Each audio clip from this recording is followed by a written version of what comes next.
Hello everyone, welcome back to my channel. My name is Anthony G. Tolosa. So for this day, we will do the all activity in chapter 2. But before that, we need to read the introduction of the chapter 2, which is the configure a network operating system. So every computer requires an operating system to function, including computer-based network devices such as switches, router, access point, and firewalls. These network devices use an operating system called a network operating system. So a network operating system enable device hardware to function and provide an interface for user to interact. In the CCNA course of study, students learn to configure both devices that connect to the network and devices such as PC, and devices that connect network together.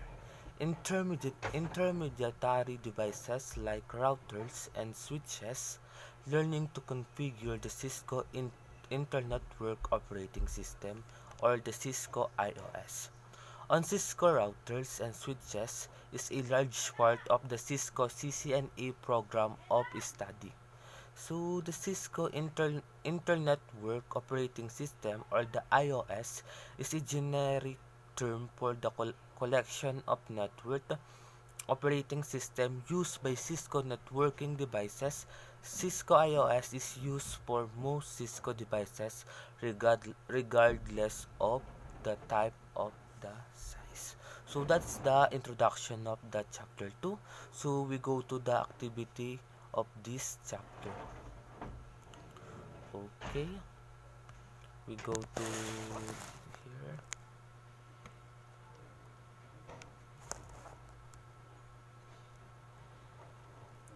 Okay, like this. Like this. So the activity is access method. So in this activity, the instruction is select the most appropriate access method for each scenario. So we can choose among the console, telnet, or the AUX. So number one, you are in the equipment room with a new switch that need to be configured. So the answer for that is the console. So let me check it if it is correct or wrong. So it is correct. Number two, your manager gives you a special cable and tells you to use it to configure the switch.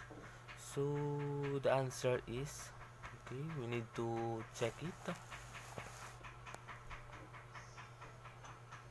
Okay, it is correct. Then we go to number three. You access the iOS by using another intermediary devices over a network connection. So by connection, so the keyword is the network connection. So I think the answer is the telnet. So let me check it. Okay, it is correct.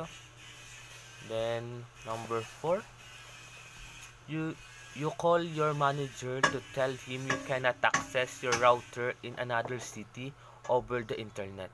He provides you with the information to access the router through a telephone connection. So the keyword for this number is the telephone connection. So the answer will be the AUX. So let me check it. Okay, it is correct. So we are done for this activity. So we find another activity here in chapter 2. Okay. Navigating the iOS.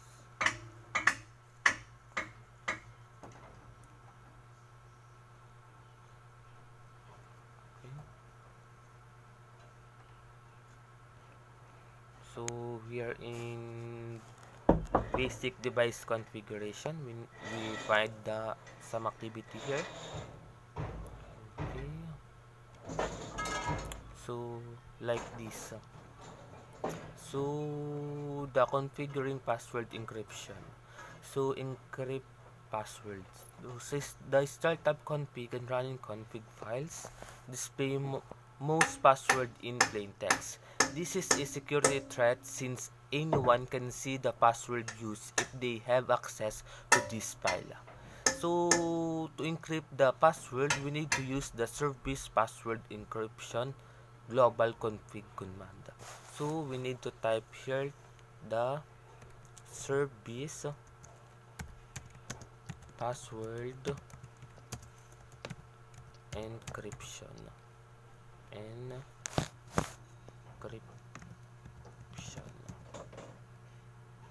Okay. Okay. Then use the show running command to verify the password are now encrypted. So we need to type show running command.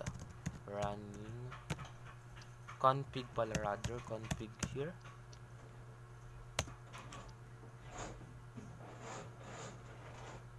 Oh.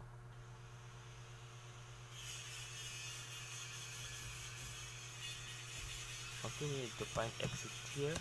Then show running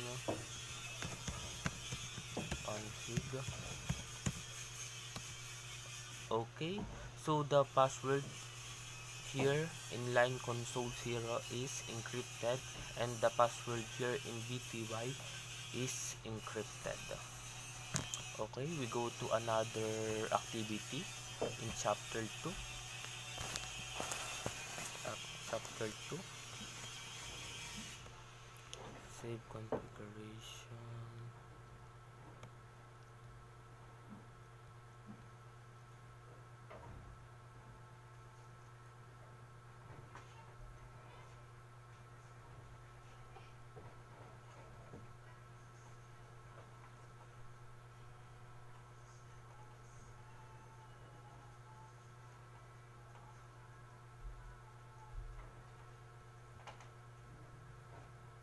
Okay.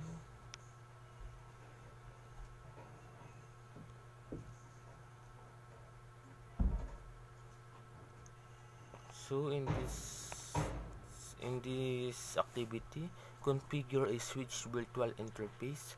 Syntax checker configuring a switch virtual interface. So use the syntax checker in the figure to practice configuring a switch virtual interface. So configure a switch virtual interface. Enter interface configuration mode for VLAN 1. Then configure the IP version 4 address as 192.168.10.2 and the subnet mask as 255.255.255.0 and enable the interface. So we need to type interface here, interface VLAN here, VLAN 1 here, VLAN 1 here. Oh, it's not correct. Okay, we need to reset it. Interface VLAN 1 here. Then just type the IP address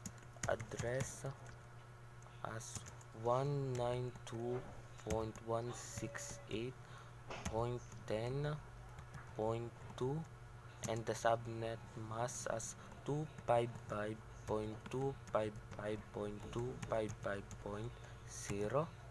Then just type no shutdown here.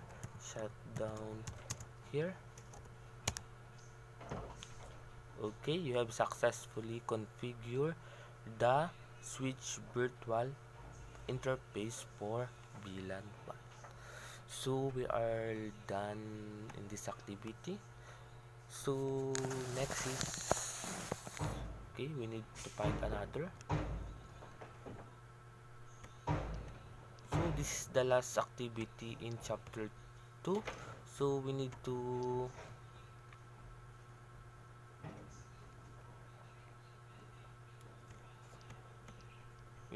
go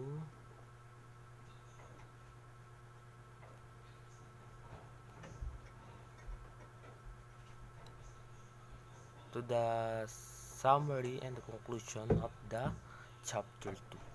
So Cisco IOS is a term that encompasses a number of different operating systems which run on various networking devices. The technician can enter command to configure or program the device to perform various networking functions. Cisco IOS router and switches perform functions that network professional depends upon to make their network operate as expected.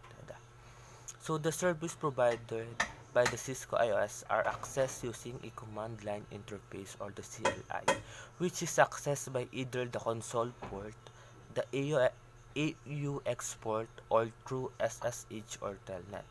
After connected to the CLI, network technician can make configuration changes to Cisco IOS device.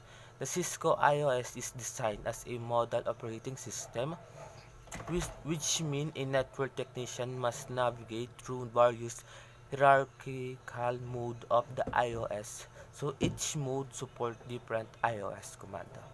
Cisco iOS router and switches support a similar model operating system, support similar command structure, and support many of the same command.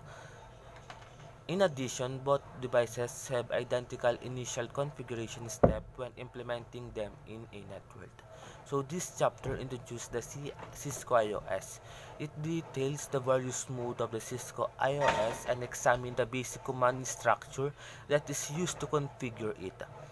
It also walked through the initial setting of a Cisco IOS switch devices, including setting a name, limiting access to the device configuration, configuring banner messages, and saving the configuration.